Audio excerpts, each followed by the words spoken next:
there's a couple things you need to consider. Like, how do you get these words off the page and out how you all watch cartoons all the time, right? So it's not just about making funny voices. You really have to be these characters. You have to know who they are, what they want, which is called their intention or motivation, right? You need to know what's standing in the way of getting what they want, beside discord. It's called, the obstacle. You need to know what you're going to do to get what you want, and that as an actor is called your tactics, right? The actual verbs: I'm going to tease, I'm going to cajole, I'm going to compliment, I'm going to caress, I'm going to canoodle, I'm going to jar. Sorry, that's me. And I'm going to muss. Nice product. Smells good too. So tactics. So who you are, what do you want? What are you going to do to get what you want? What's standing in the way of getting what you want? And then also, who are you in the scene with? And what is Okay, so let the weight of your head draw you down towards the ground, and I'll demonstrate. Whatever. Doing it? Is to let gravity draw your spine and expand it. I'm kind of sort of doing it. I'm trying to make sure they can hear you. I'm just trying to keep my eyes on the camera. And stack your vertebrae one at a time. I probably should have explained that before I did it. How's everybody's hair? How's everybody's badges? In place? Good. We're gonna do it again. Okay, here we go. Slowly roll down and exhale as you go. And while you're kind of halfway, you're at the bottom if you're folded in half, that's cool. Take a deep breath. Take a deep breath and expand your ribs. And feel the space that you get from stretching your lungs inside your body, and feel that those muscles between your ribs expand. And then slowly exhale and roll back up. Oh, so good, right, Nicole? She's sitting down. Yeah, fist bump. But that's not it. That's just the first step. What's next? So what's next? We're gonna do a little side roll. We're gonna reach one arm over, and we're just gonna stretch out our side ribs because our diaphragm's connected all the way around our body. So let's do this. And why do you need your diaphragm?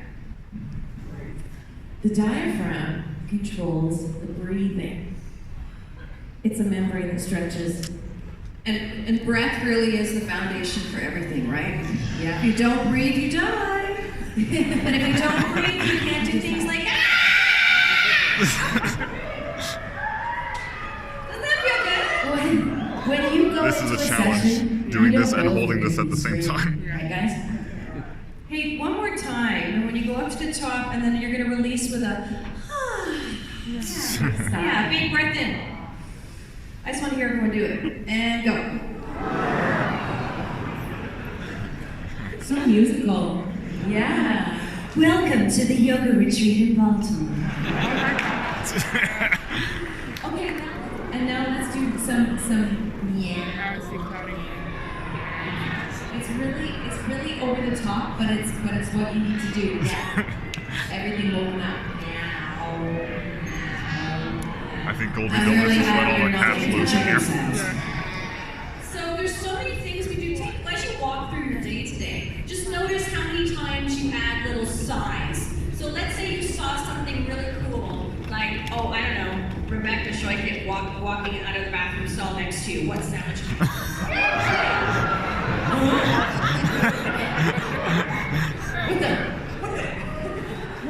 One thing that I've learned from doing breath work and singing is that you use the energy from the ground, all the way from the ground up. So when you take your breath in, your preparation breath before you actually start speaking, I'm speaking to our voice actors over on the panel here too, is that you breathe all the way down into the ground. So you press your breath down so that you prepare and you have lots of energy to say the line. So take a moment, especially if you're nervous. You can even have a breath before you're talking. And drop the breath in. And then start with your line. All right, so we're gonna do this once through. This is the ending of the scene, and this is take what? 5. She can count. Well, that sounds very kind of helpful, dear Ori. Thank you. It's not a problem, dear. Now just tell me what you like. Apple fritters, apple tarts, caramel apples, apple turnovers, apple crisp. Get apples off your mind for 1 minute and try again.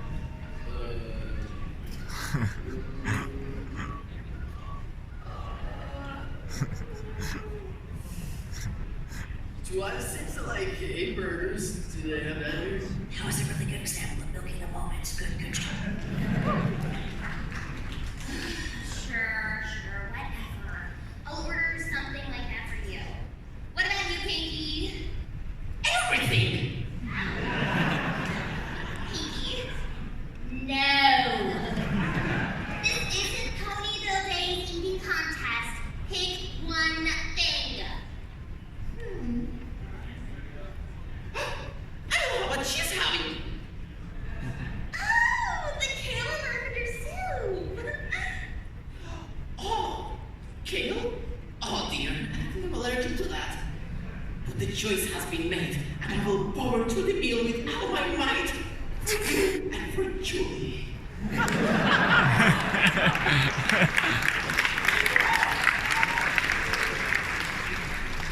I'm going to the ladies' room. Don't follow me.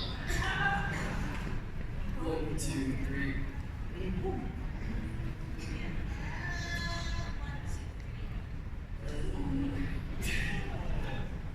Okay.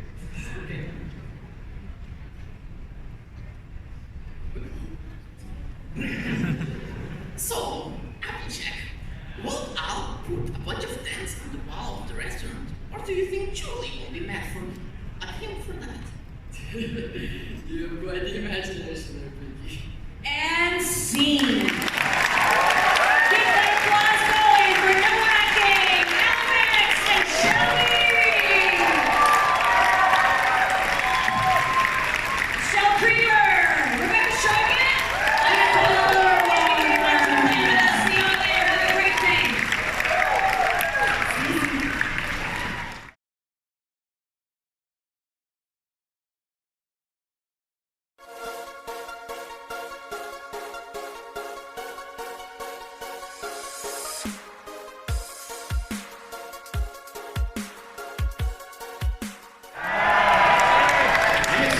I'm so excited. All right. So this is the Creating Equestria panel. If you're here for Brony, for those of you who are about 12 hours too early. Who shall we bring up first? All right. I want to welcome to the stage, first and foremost, the person without whom none of us would be here, Bonnie Zachary.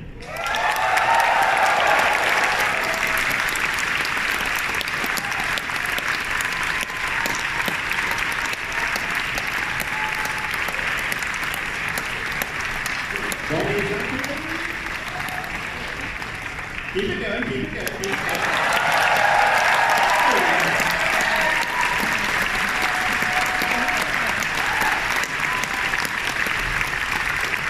Also, please welcome to the stage the one and only Jason Thiessen.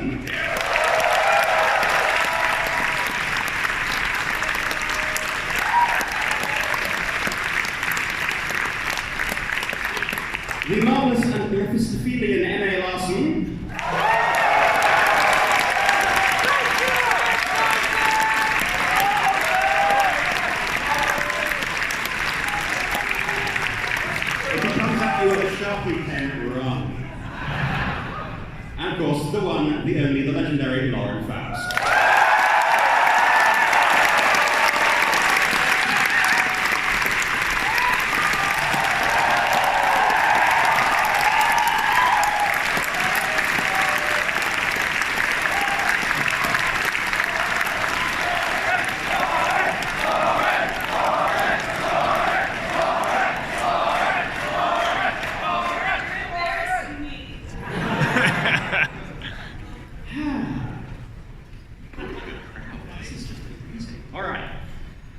So, to kick things off, as I say, this is the Creating Equestria panel, so we're going to be talking about some of the technical notes and Not more stuff. notes, please.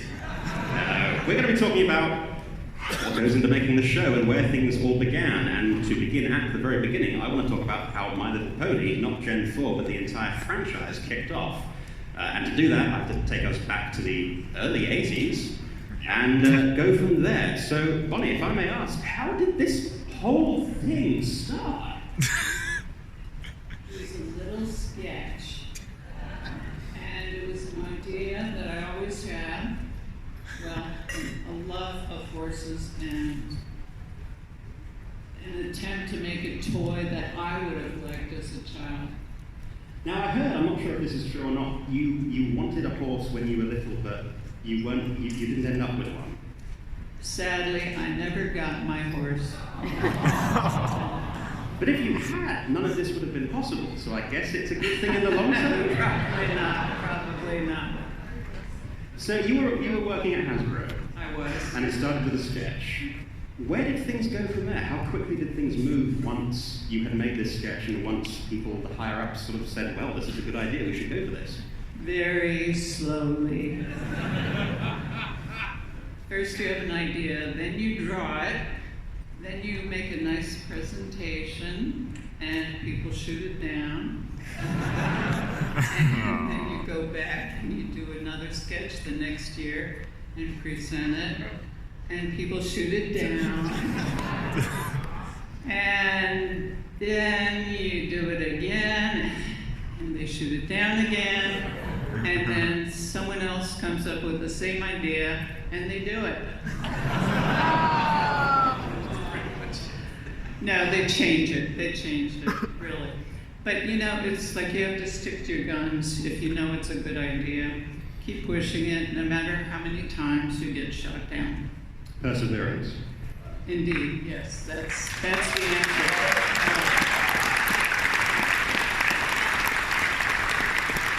And eventually, someone else will think it's also a good idea. So Laura, yes, moving down to you, you were a fan of My Little Pony in your youth, if I'm not mistaken. That's correct. When did it first come into your life? I was 6, so like 1981-ish. So you were there right at the beginning. Yes. Were you also another person who wanted a horse but didn't get one? Yes. I still want a horse. But she pulled out a DVD of My Little Pony and said, I haven't watched this yet, but I imagine it's probably pretty bad. And she said, can you watch it and see if you think there's something you could do with it? And so I took it and I watched it, and it was pretty bad. But My Little Pony was my favorite toy as a kid.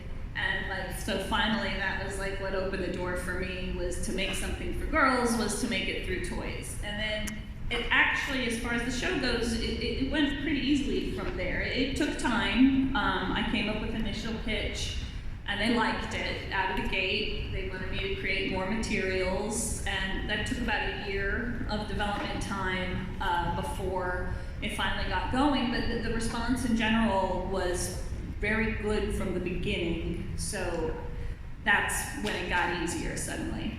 But it did take time. That's not. Well, they had a question about world building. It sounds like some of the rules of the world were generated by your sketches. Did you come into it with a sort of set of rules in mind that informed sketches? Did it work both ways? Or how did you develop really your rules for Equestria? I come up with my ideas when I'm drawing. So I'll usually get like a big sketchbook that's dedicated to a project, and I'll just start drawing. And I started with the personalities and characterizations that I had assigned to the ponies that I played with when I was a little girl, my 6 favorite ones. Started drawing them, started thinking about who they were based on how I played with them, how they might relate to one another. And as I draw, the ideas just sort of come to me. Then when I start getting into the world building aspect, for me, everything is kind of about theme. So I knew I wanted it to be about magic, because for me, once unicorns and Pegasus were introduced into the pony line, I think that's when it really solidified for me as something that I loved as a kid. So I wanted it to be about magic. Hasbro wanted it to be about friendship.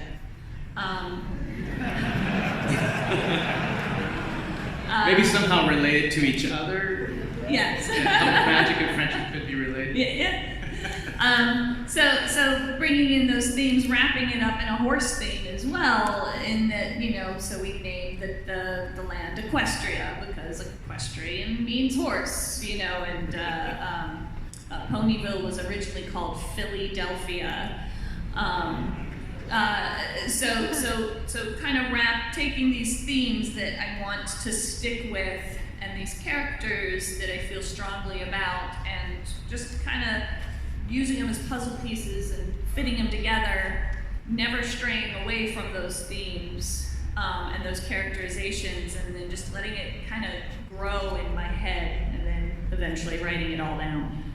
So it doesn't sound like there's necessarily much trust in the imagination of the person playing with the toy. It has to be doing lots of dazzling lights and sounds and that kind of thing. There isn't trust that just a pony is sufficient to entertain. Well, no. Well, I mean, they put a lot of money behind advertising, but in the end, it's the audience, it's grassroots, it's people who get it, and there were people at Hasbro who did get it, and there were people who bought it that got it, obviously, and, and it's the fans that keep it going, and it kept it going all this time. And I'm looking. My biggest accomplishment is probably, I learned a lot on the show. It's one of my first jobs. I'd only been doing animation for a couple of years when I got on the show, and one of the things I learned was adapting a style. There's only a few scripts to read when I started. I think I did the 10th episode, so there wasn't much to go on, but I read all those and just tried to get into that voice. And then from there, you get a lot of freedom to create the world as you go. That's why I like working on her shows, because you do to create the world as the season progresses. It's not, there's a ton there in the Bible to go from, but then it kind of rolls out from there. But I would say probably Discord, because those meetings were amazingly fun, and the character came out really well. Discord fans, I'm assuming.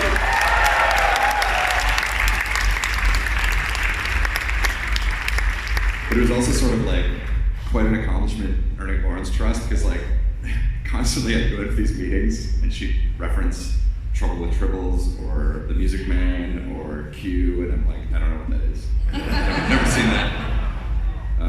So yeah, she kept bringing me in for these meetings. She's like, you must have seen The Music Man. Nope. But yeah. So And there's that. biggest thing you'd change? I have seen it many times now. Yeah, we should probably clarify that you have seen all of those things. Since then, first, yes, right? I've seen all of those references. So you don't need to attack him afterwards. It's all good. I've seen all of John Delancey on Star Trek.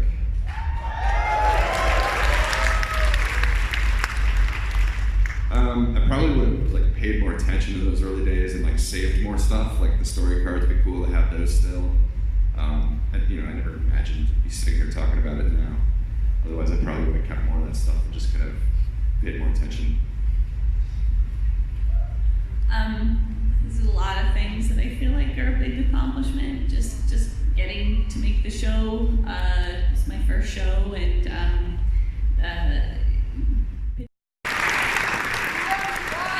the only thing that I think I would change is, I never dreamt the show would go on as long as it did. I didn't even think we would get a season 2.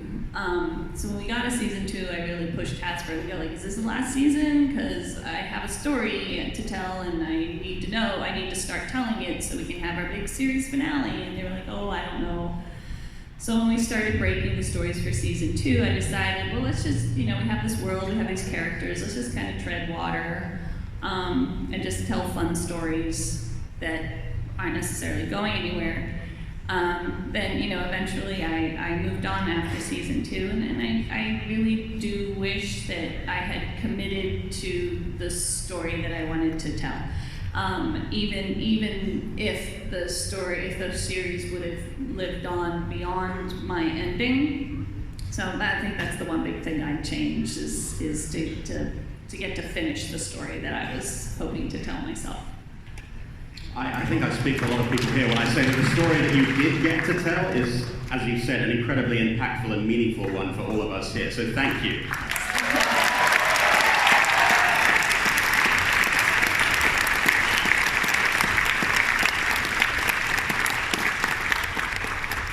And that actually leads into the lovely question by Waffles, which was, MLP throughout the generations has changed many people's lives here at this convention. But what do you feel? Yeah, huge round of applause for that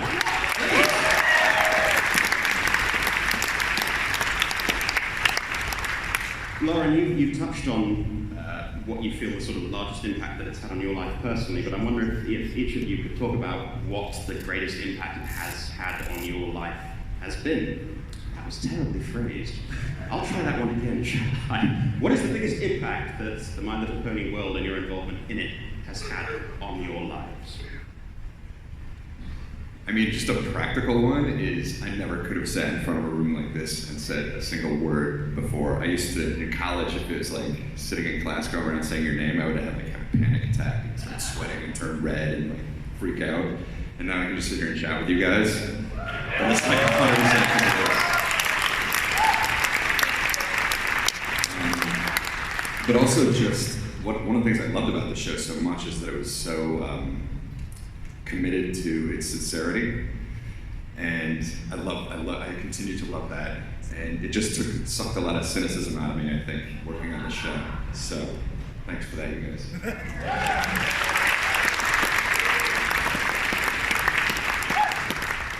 Well, this whole phenomenon had really changed my life. It was 25 years after I created My Little Pony that I met any of the fandom. And it was shocking to me, and yet, it kind of makes you think this is a great thing to have an influence, a positive influence, and to know that something you did a long time ago affected so many people. And I'm grateful to all of you for that.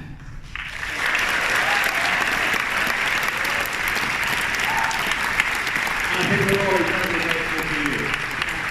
And Lauren for creating the show, which really made Pony live this long, really.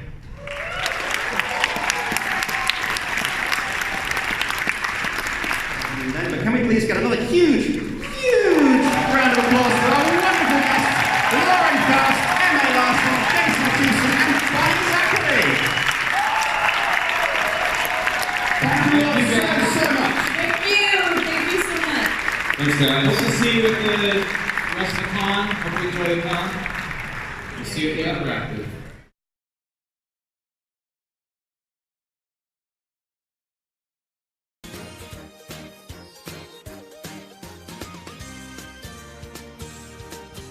Your history discussion panel. This is a panel I've been waiting to do for a long time now. If you guys don't know, my name is Alexander Moy, also known as Chocolate Pony in the Fandom. I've been writing a book on the history of conventions for the last 5 years now, and I was actually going to publish the book this year until I learned the news of Bronycon closing up shop this year. So I decided I'm going to halt the publication of the book until I get the final chapter of Bronycon written just perfectly.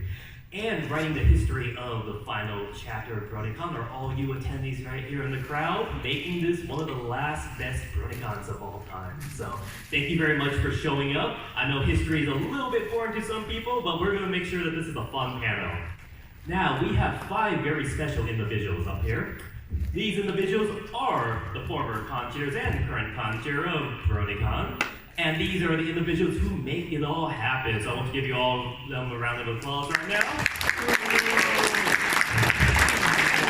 And before we begin, raise your hand. How many of you guys? So first off, I want to introduce Purple Tinker, who is the founder of Bronycon and Conchair.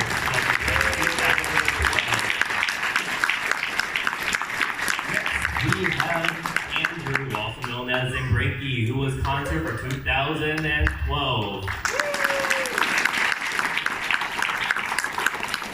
know him, you love him. It's Josh Dean, conchair from 2014-2016. Of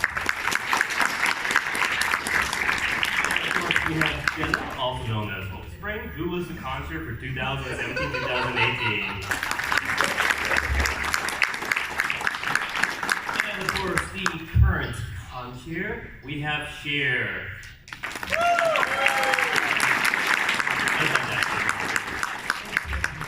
Alright, so starting with you, Tinker, let's give a little summary of your time founding this convention we all know and love and your time running it as chair. Sure, absolutely. Yes, I'm Purple Tinker. My human name is Jessica, but most people just call me Tinker. My mom calls me Jessica, and my doctor, that's about it. So you can call me Purple Tinker, or Purple or Tinker, or PT, or Tink, or Hey You.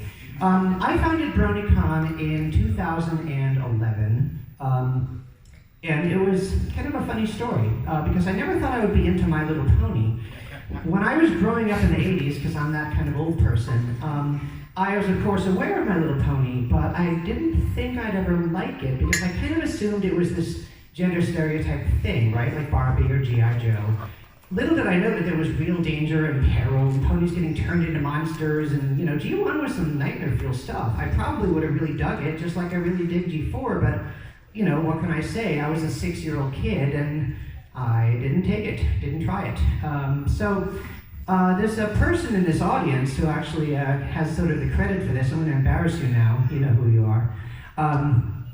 I kept seeing the memes going on. Everyone saw the memes in the early days, 2010, 2011. There were pony memes all over the internet, not just 4chan, Twitter, the web, everything. And I'm like, yeah, okay, My Little Pony Friendship is Magic, that sounds goofy. My friend over there, Zoran, from Miami, that guy, he's like, yeah, you should check out Friendship is Magic. I'm like, okay, fine, I'll finally look. And I watched some PMVs that he linked me to, and I got hooked. Next thing you know, I'm starting a group called Brony's NYC, which was one of the first few, NYC represent, Brooklyn, yo! It was one of the first few meetup groups. There was NYC, there was Portland in Oregon, there was Seattle, Tacoma, and Washington, and little did we know there was a group in Ohio which ended up starting TruckCon. Those were, as far as we're aware, the first 4 groups, at least in North America. So we had our first meetup in May of 2011. And we were going to meet at this famous touristy Italian joint in New York City. I forget if it was Grimaldi's or Lombardi's. Anyways, one of the two. What's that? Lombardi's, thank you, yeah. Lombardi's couldn't accommodate the group that showed up. We had 30 people, so I'm like, okay, what do we do? So we sort of walked across Lower Manhattan and hung out in the park, and I said, okay, I know this place, I'm pretty sure it's a front for the mob, but they serve decent enough food, and they always are empty. So we ended up going there, and we sort of invaded the back room of this mob-fronty place in Little Italy, and we sort of set up a mini convention space in there. We had tables and chairs, I was running raffles, I called in a bunch of free cupcakes, we were watching pony episodes, and at one point someone says, this feels like a Bronycon, and you could even capitalize the NYC. And I said, challenge accepted. And because I'm crazy in all the weirdest possible ways, I actually scheduled the first Bronycon 1 month later.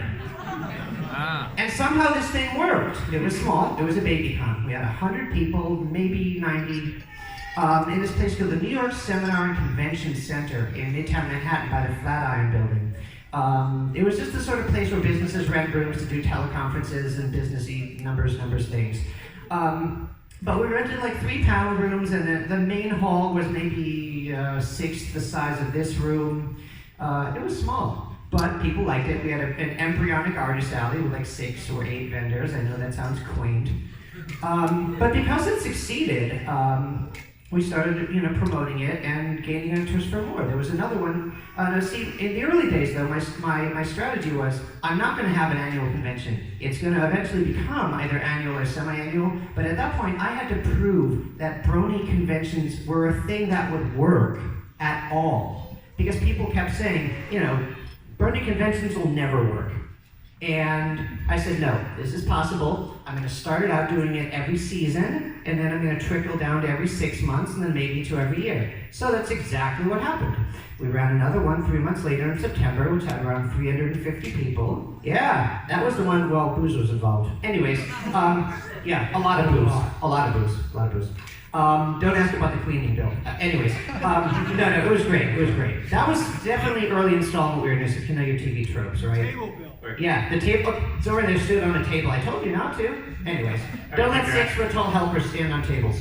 Anyways, so yeah. All right, thank you. I think we went to do quick introductions, and then we'll get into a little bit of that as we ask the questions. But okay, I'm sorry. I do tend to ramble on. No, she gave a fantastic 3-hour interview with me for the history book, and we'll post it online later. He had to cut me off after 3. I would have gone for 30 more. In order to kind of like help lead and motivate others in my own work community. I'll say mine's over. Now, what was the decision to move Bronycon from Manhattan to New Jersey? Oh, good question. Very good question. Some of you might have been at Bronycon January 2012, the infamous LineCon. Raise hands. Yeah, LineCon veterans. We should get like, AARP points or something. And certainly medical and mental health benefits. Anyways, yeah, LineCon was a slap across the face. It said, okay, we need a bigger venue. This is not going to cut it. It was like, the crowding level was like, remember the first day in the vendor hall before they started clicking people in and out? It was like that the whole time for the first few hours. It was almost a disaster. The fire marshal almost had to shut us down. They didn't, thank goodness. But it was bad. So I'm like, okay, bigger venue.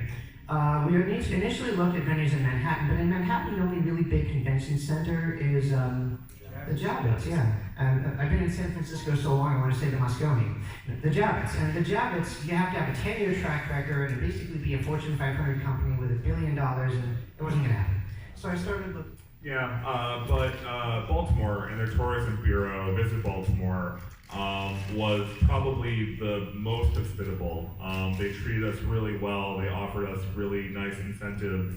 And we honestly just found the city to be very charming. We found the convention center to be bigger than we would ever need, which, as it turned out to be true. There were more than enough hotels in the city to be able to occupy our attendees at that point and continuing to grow. And it won out. And we just fell in love with the city. And here we are to the very end. Was that an intentional Charm City joke? That's why I made a face. Yeah. All right.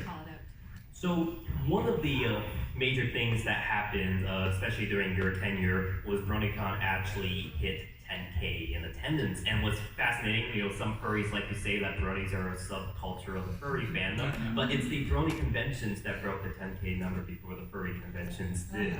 Now, when that year happened, did you expect attendance to actually spike that high, or was that something that you did not predict? If I remember correctly, we were kind of eyeing it up that year. Generally, our registration staff does a really good job of kind of showing trends in various graphs to kind of see like where things are going in terms of our pre-reg and then historical data. And we knew we were going to be really close. Is really what it was, and it kind of just came down to seeing where we were going to be by clicking ceremonies. All right. Well, looking at like a lot of different major conventions during the last 70 years since Worldcon, there's always been conventions that have had a nice happy medium point of about a few hundred to a few thousand attendees, and the staffers who've been running that con for a few years know the ins and outs. They're happy at that number, and all of a sudden maybe a major movie comes out and that attendance just spikes, and that changes things. And you kind of see that now with, there's some furry cons in the furry scene that went from just a few thousand to almost 10K, and they can't really adjust to that number. So how did Bronycon have to adjust to seeing that attendance spike? Oh man, honestly, it was just year over year, looking at how things were going. I know when 2013 rolled around, we were not anticipating hitting, what was it? Was it 8701? I don't remember. Something like that, 8,000 something. There you go. We weren't expecting over double in size, and it worked, but we kind of hamstringed ourselves budget-wise, and I know there were things that we wanted to do more that we been doing, we still put on a pretty great event. But even then, staffing was a big issue. We were running skeleton crew, running ragged. Myself included, I was running around back and forth working on various things that weren't even necessarily my department. I'm sure to some people's upsetness, but here we are now, doesn't matter, haha. But really a lot of it was just like operational, logistical kind of growth, learning ins and outs, needing to take things like anti-harassment much more seriously, needing to take things like inclusiveness much more seriously, and wanting to take things much more seriously in those fronts. Just as you get bigger and bigger and bigger, you have to have a much more discerning eye for how those things kind of go in order to provide a unique and great experience for attendees. I do want to point out that in researching hundreds of cons for my history book, Bronycon definitely does stand out in having accurate anti-harassment policies in their book, being very, very inclusive, the badges that have the specific pronouns, the cards that tell I might want to talk now or I don't want to talk, and even the gender-neutral bathrooms, I think, are a really, really big step up in the convention scene. Shout out to BCC for accommodating that. Like some venues just won't bother to make that accommodation when an event asks for it. So big props to the BCC for being willing to do that. And I just gotta say, as a trans woman with mental health issues and full of multiple, intersecting realms of the inclusion and diversity spectrum, what you guys have done with the diversity and inclusion really makes me happy. I from the bottom of my heart, it's really important, and thank you for doing all of it.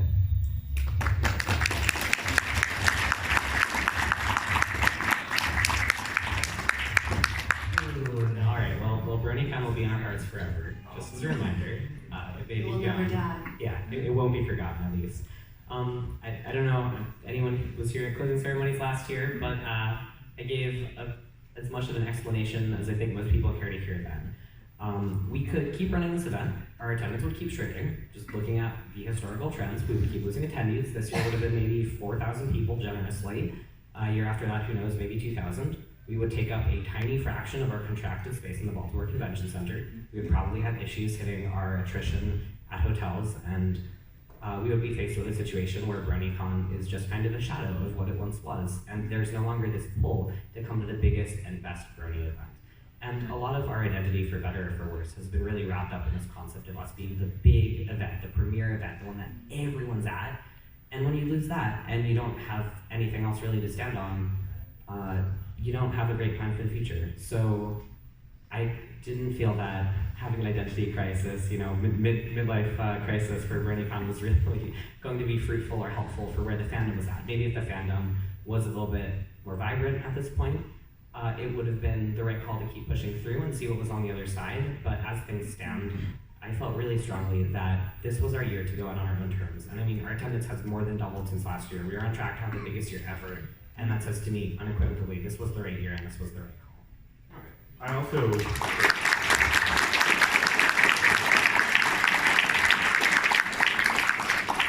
I know you didn't mean it, but I think it's a little bit unfair to throw all of that onto Sheer. Yeah. It wasn't just Sheer's decision. It was a very tough call amongst a lot of people to make the decision that we were going to pull the plug on Bronycon. I know Sheer gets a lot of flack for it. You stand up on that stage and you are the person who's calling the shots, and therefore you are the face. But it's not all on him. He's doing a really great job, and he did a great job of explaining it. But it was a group decision. It was a really tough one. And if you want to blame people, blame me too. Blame Jenna. I'll just give you all of our emails, and you can talk to all of you. Board at Bronycon.org, right? Yeah, info@lunarsouls.org. But just to be fair, I really haven't gotten any flack. Everyone has been so understanding and so welcoming, and we were prepared for a PR nightmare after closing, and that wasn't what happened. People were really sad, but there was just so much love and support from the community, and it was amazing to see.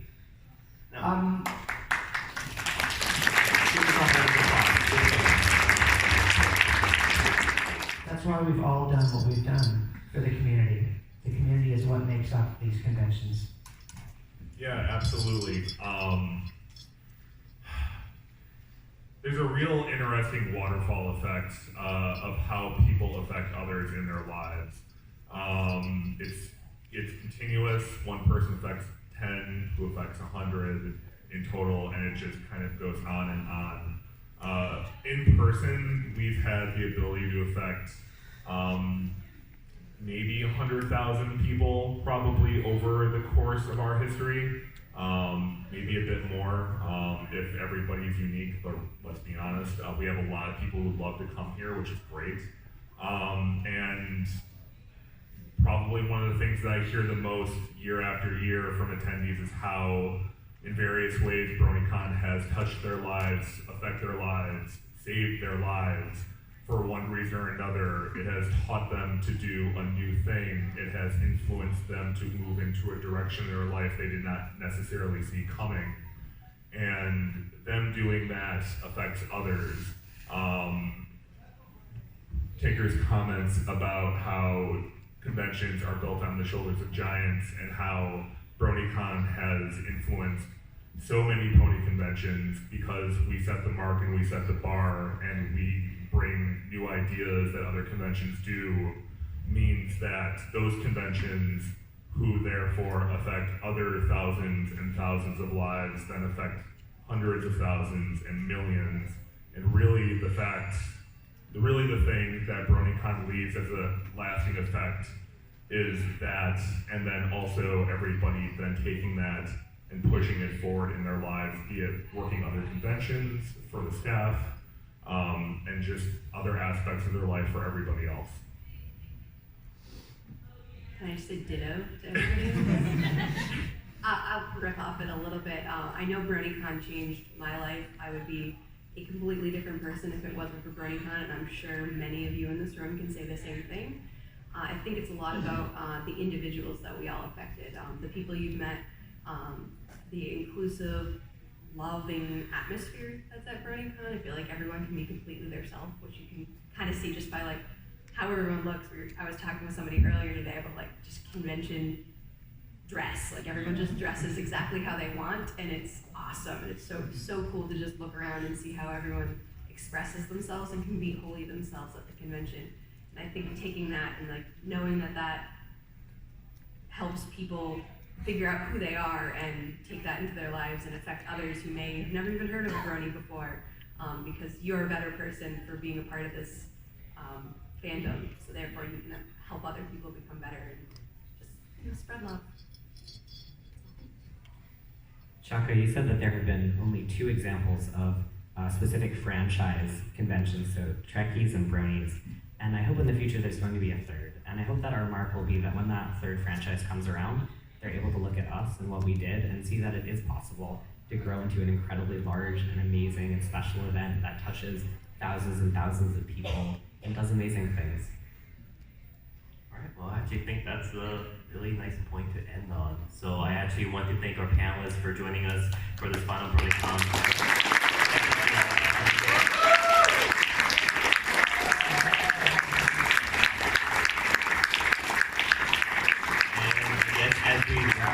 I would love that. So those of you out there, make the best of these remaining 2 days, and I guess it's Friday night, so make the most of your weekend here at the final Bronycon. Thank you very much for coming to the panel, everybody.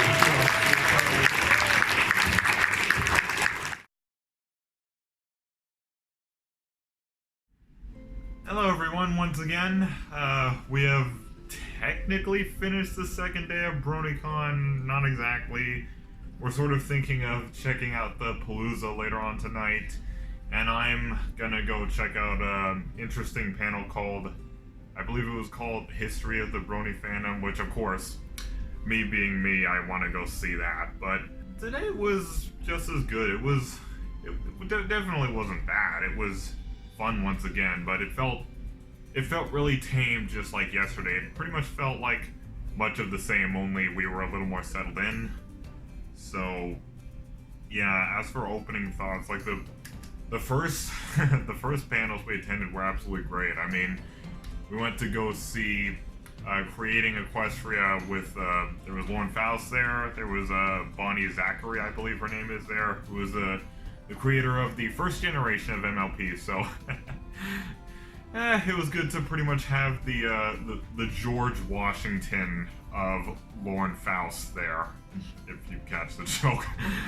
But yeah, what were your thoughts about the day? It was pretty good, pretty nice. I mean, I like the panels that we attended to. What was it called again? Finding the voice within Equestria? Yeah, with Nicole Oliver. That was fun. Yeah. I heard a little bit of Celestia. She did a little voice acting Celestia for the second day.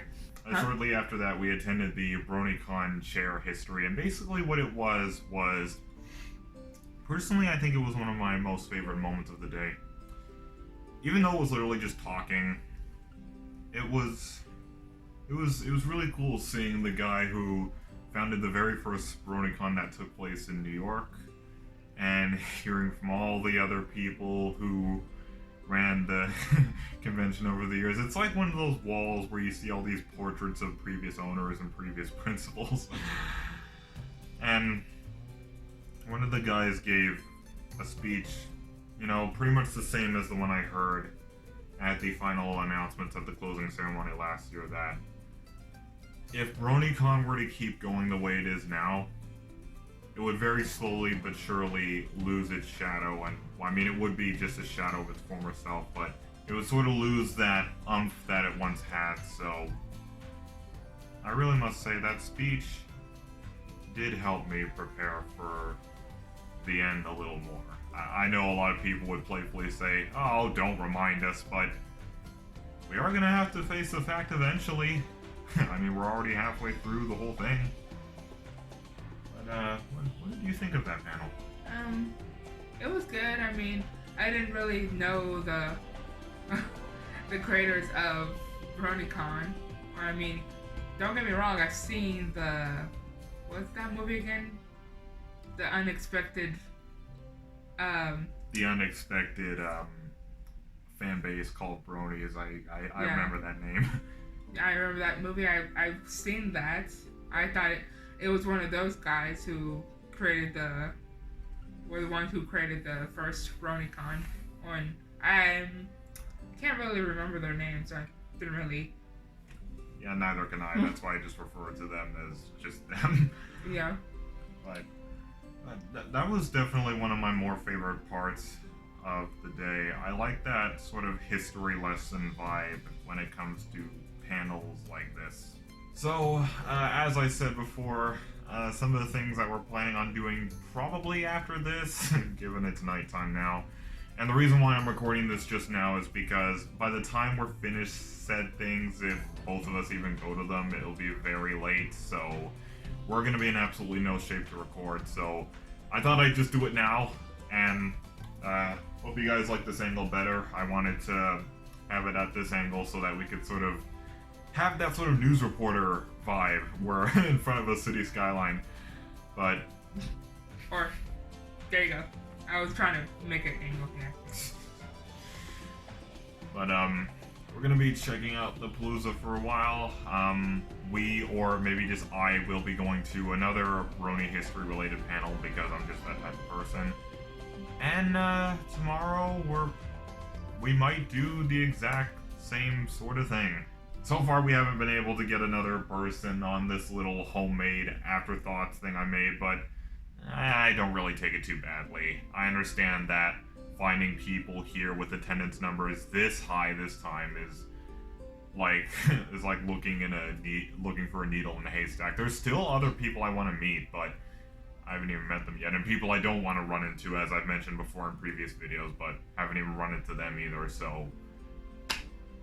It might even just be completely me and you throughout this whole thing, but who knows? Maybe something will happen over the course of the next tomorrow, because now that I think of it, I'm not going to say what it is, but there is something important we're going to be doing on the 4th day that might eat up a good chunk of it, but... Anyways, in conclusion, this day I felt pretty much the same about it. Again, it was pretty tame.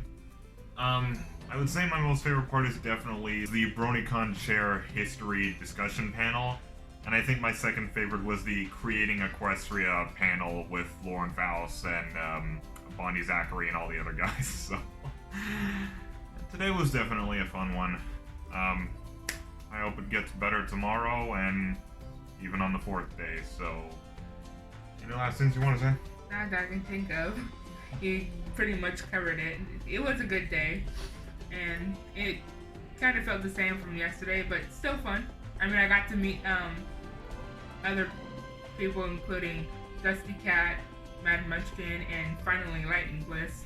I had a hard time reaching out to her because her vendor line, her pamp or something like that, was completely crowded and stuff. So thankfully, I'm happy for that. So yeah, it was amazing, and I really enjoyed today again.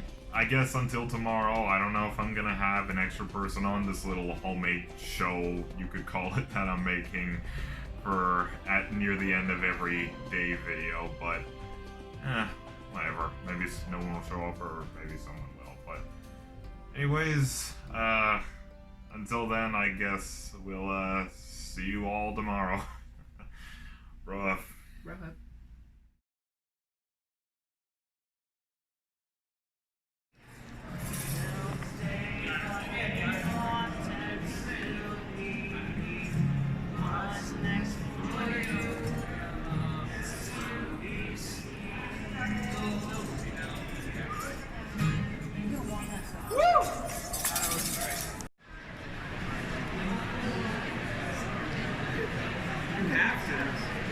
You have to. Slim will kill you if he finds out. I'm telling you, you saw this channel, you did not get a picture. He'll kill you.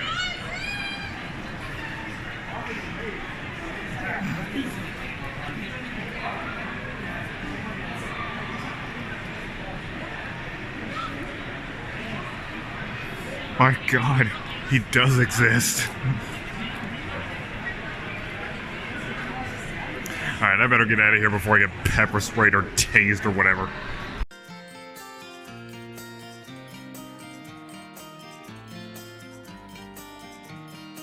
Well, thank you everyone for joining us for the Brony Fandom History panel with Chaco and Simo. Glad to take time out of your night to come to our panel, especially when stuff like Bronypalooza is happening. So thank you for joining us here. Now I'll let my I'm drunk, I can't co-host dance. here introduce himself. Totally. All right, so hello everybody. A lot of you might recognize me. My name is Hoofbeats. I'm one of the mascots for Bronycon here. I also have a human Sona named Simmel, who lives in Seattle and is also actually the chair of Everfree Northwest. If you guys are familiar. Yeah, but he's my human Sona. I'm Hoofbeats. Simmel's my human Sona. I just want to make that very clear. And you guys might know me as Chocopony. I'm an artist, a vendor, and a historian, and now to get started, we are talking about the Brony fandom, which has been around for 9 years now. Yeah. Who else feels pretty crazy that it's been that long, right? I mean, that's a great thing, isn't it? I don't know if anyone really expected it to last this long when it started, right? Another quick question, because I really want to know how many other people relate. Raise your hand if, when the show first aired, you were still a minor. Right? Some of you might still be minors. That's cool. But yeah, it's crazy. It feels like a coming of age type thing, doesn't it? It's pretty neat. All right, and I'm just curious, who here has been a Brony for the entire, 9-year run? We'll do it this way. Since 2011. Yeah, let's do hands up. Everybody put your hands up. Put your hand down if you joined the fandom in this year, 2019. What about 2018? 17, 16, 15, 14, 13, 12, 11, 10, And is there anyone here who is a fan of like G1 and stuff even before? 2010. Yeah. G1 said 2010. Sweet. All right. That's my handout. Crazy, right? So we got an awesome mixed audience here. Some of you guys might be familiar with some of the stuff we're going to be talking about. I wish I joined sooner. Maybe you're going to learn some new things. I wish I joined sooner. 2 years, but I wish I joined sooner. So they would bring back new, unique styled, more animated characters, more. Essentially, animation became more animated and cartoons became more cartoony. And this is where we saw a big boom of original content. Of course, one individual who worked on a lot of these properties, including Iron Giant, Foster's Home for Imaginary Friends, and Powerpuff Girls, was, of course, our fabulous Lauren Faust. Who's gotten to meet her this weekend? Yeah, who got to meet her? Isn't she great? Yes, I love her. I think it's also very fitting because she actually grew up here in the Baltimore area, that for the Fandom Bronycon, she's back essentially in her hometown to kind of, complete the circle. It's like poetry, it rhymes. Yeah. Okay, we are not Red Letter Media, that's for the Milwaukee event. And what's ironic was My Little Pony, the original My Little Pony show, was created as a cash grab to market the My Little Pony toys. Lauren Faust took it, she deconstructed that topic, reconstructed it, also drink if anyone knows any of the tropes I say in my panels, and she made something very, very fantastic, despite using flash animation. It was lively, it was animated, and even though Lauren Faust left the show, you could see M.A. Larson and a lot of these other figures who went on to carry on the show, create new fantastic stories that I say, along with Adventure Time in 2010, sparked what I call the animation revival, which saw Steven Universe, Gravity Falls, Legend of Korra, a whole wave of fantastic inspirational shows.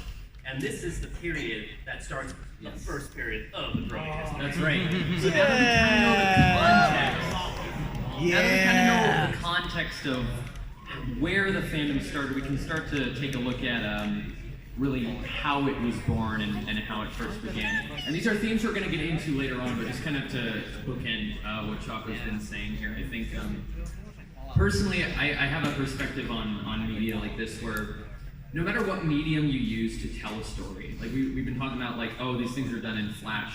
I think what Ponies has done is it shows that whatever medium that you're using, it's not so much, it's not as much of a limiting factor as you might think. Something can be done in Flash and it might be cheap and quick and easy, you know, and you might use the example of like a Seth MacFarlane cartoon. And by the way, if anyone out there is a fan of Seth MacFarlane, we don't mean to be like insulting to it, but I do. Yeah, we're okay, whatever, maybe you do.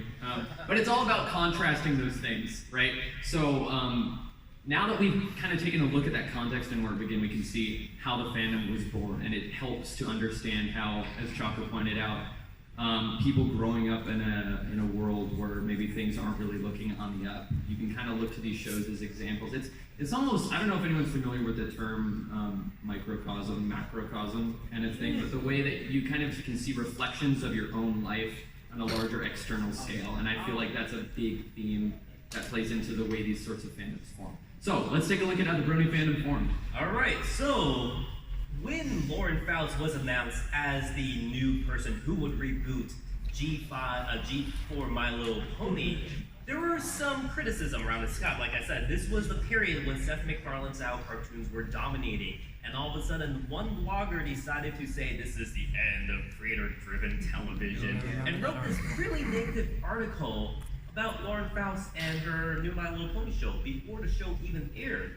Well, fortunately enough, a lot of the people who did grow up with her as the main animator during their childhoods quickly went to defend Lauren Faust, and surprisingly, a lot of these people were active on a site called 4chan, specifically the. I've never heard of it. It's called trolls. Yeah. So while 4chan, I guess, is seen as negative and trolly, a lot of the people who were fans of Lauren Faust's show were like, let's help her out. Let's give her a chance. Let's kind of promote this show, and they went out of their way to say, let's actually give her first episode live good ratings. And collectively, they organized these watch parties who watched the first episode of My Little Pony, thinking it would just be so-and-so, but surprisingly, it turned out really good. They were impressed with the first episode, to the point they're like, okay, let's continue to the second episode. And of course, that's when they started to see all these little cute tropes and things they started picking up on, like oh, there's a derpy-eyed pony in the background. Let's call her Derpy Hooves. Exactly, right? Yep. It's these sorts of things that, that's the thing. Derpy is actually a really great example. I view Derpy as kind of the fandom represented in one character in the show. And it's an adopted character, because it's not like they added that right off the bat, like, these are bronies, you know? Bronies weren't a thing yet. Bronies invented that character. It was a mistake, it was an animation error, or according to some sources, it was a prank by an animator as well. I'm not sure which is accurate, but what Derpy... Yeah, speaking of bronies, the term brony came from someone calling another person on 4chan homie bro, and they're like, more like brony, am I right? And that's how the term brony came from. Yeah, I believe that's in your that slide there. It's also on my scarf I made of all the different memes. Nice. This is like history that you can still see on like those archive websites that like do captures of these web pages. Some random anon, you know, where are you anon 9862253? What are you doing with your life now? The term brony. Now, what's interesting Could be one of you. Yeah. Well, what's interesting is the Brony fandom, when it got started, the public automatically noticed it was older individuals, mostly with the male demographic, and that caused a lot of confusion. And if you were at my convention history panel last night, you will notice that every time a new fandom kind of blows up, if it's seen in a negative light, it normally has to retreat to the secluded realms of the internet. Specifically, Star Trek is a good example before the internet days, and the furry community is something that happened in the 90s. Bronies were met with a lot of criticism by both the left and right-leaning newspapers and media outlets, saying they're either appropriating a show that's meant for younger girls, or they're crazy weirdos who are partaking in a children's cartoon for escapist fantasies. So the Brony fandom really was born on these secluded internet forums, to the point that some of them were even kicked out. For example, a lot of the fans of My Little Pony back then were posting continuously on 4chan, to the point that they were eventually kicked off of 4chan and had to form their own different sites, like PonyChan. 4chan eventually gave in, and gave them their own board, of course. This is kind of post ponies. Yeah, exactly. This is related to what you were saying. I don't know if anyone saw, it was maybe like a week or two ago, the New York Post had an article that was on like parents with children complaining about the childless adults that would come to Disneyland and Disney World. And here's the thing, that's the same kind of thing that results in fandoms like the Brony fandom coming out. There's something about this newer generation that says, just because you're a certain age doesn't mean you can't like certain things. Right. And it's this thing that the older generation maybe doesn't seem to quite understand. We're a lot more permissive now in society. So that article, if any of you saw that made me think, it reminded me just of this fandom, because it's the same type of thing. Or there's, I don't remember the exact thing, but you guys have probably seen that C.S. Lewis quote about growing up as well. That, you know, I'll paraphrase, it's, when I was a kid, when I would read fairy tales, I would hide it, you know, because I didn't want anyone to think, oh, you know, he's a baby who's reading fairy tales. But when I grew up, I read them openly and proudly, you know. There's nothing that says, the main thing about that quote is, the most childish thing is believing that there's something inherently adult in your Don't let others dictate what you think about yourself. Exactly. Yep. So for my history book, and if you've seen the previous versions of this panel, I've divided the Brony fandom into 4 specific eras of history. And you could kind of see different trends in each of these eras based on which group is the most influential, what type of fan creator seems to be considered the most famous, or the ones that are invited specifically as guests for these events, and what trends you see within fan fiction, the art, and the community itself.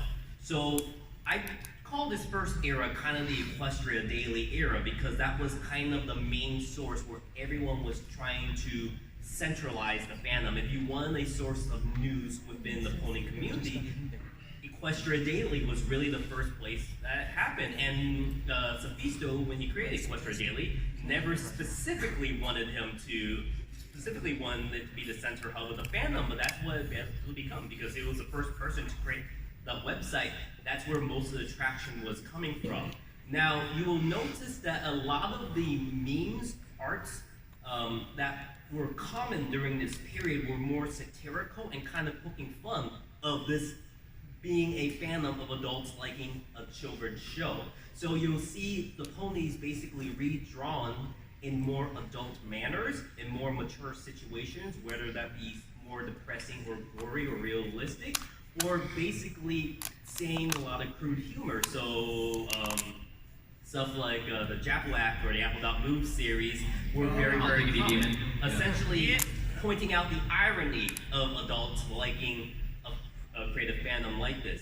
And you see fan fiction also follow a similar trend where ponies are seen, especially during the first season of My Little Pony, as cute little funny escapist childish horses put in a situation that is grim or dark. So common examples would be all Equestria, Cupcakes, Rainbow Factories, where ponies are put in a situation that would be completely out of the norm.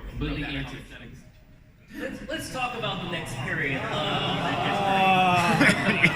Now, remember what I was fandom evolves over time. Oftentimes it starts as being a fan of that original piece of media, right? Like, so everyone here started out loving the show, but then over time, you still love the show, but you also become a fan of the fandom itself, right? That's one of the things I think is so cool about this fandom, and really any fandom. It's just the way that there's this sort of feedback mechanism, and you know, the Brony fandom has all its own memes, all its own in-jokes, all its own tropes, and that all just comes from everyone really getting together and gathering around one thing, but it just becomes something much bigger over time.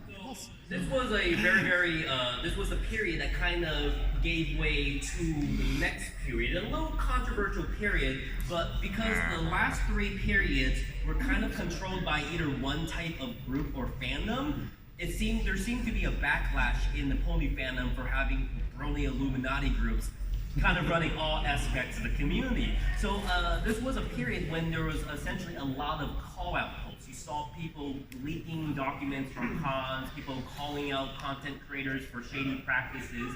So I would say this is the call-out period, and it kind of works because this came around the same time as the Me Too movement and a lot of similar movements happened across different fandoms.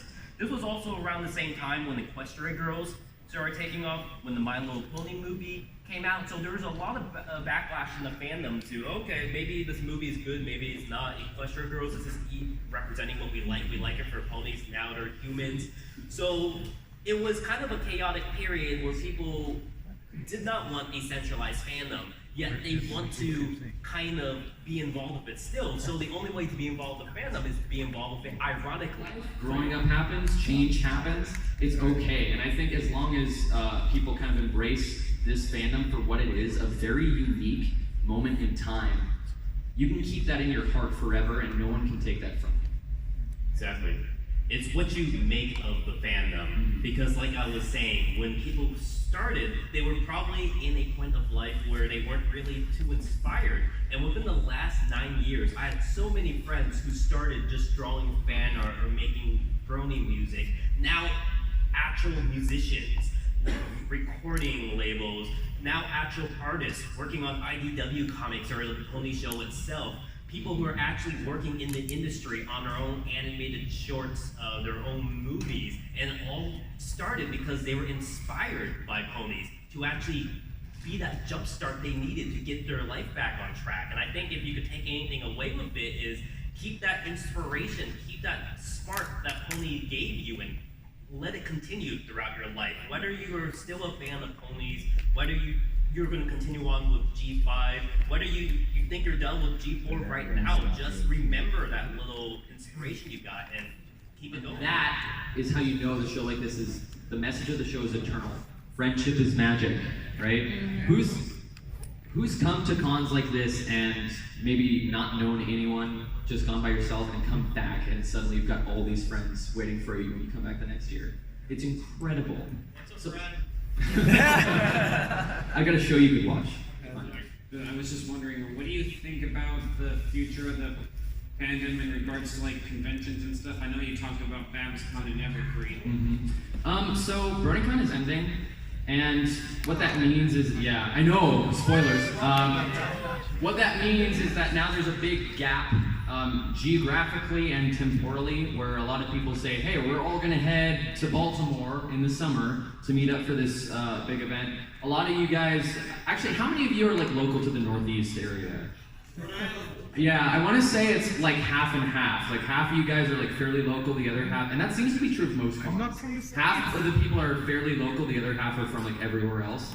But for those of you who are able to travel, there are a lot of other great cons out there, and yeah, Everfree is one, and I'm biased towards Everfree, obviously. But Babs, Trot, what's the HarmonyCon? That one in Dallas, is it? Yeah.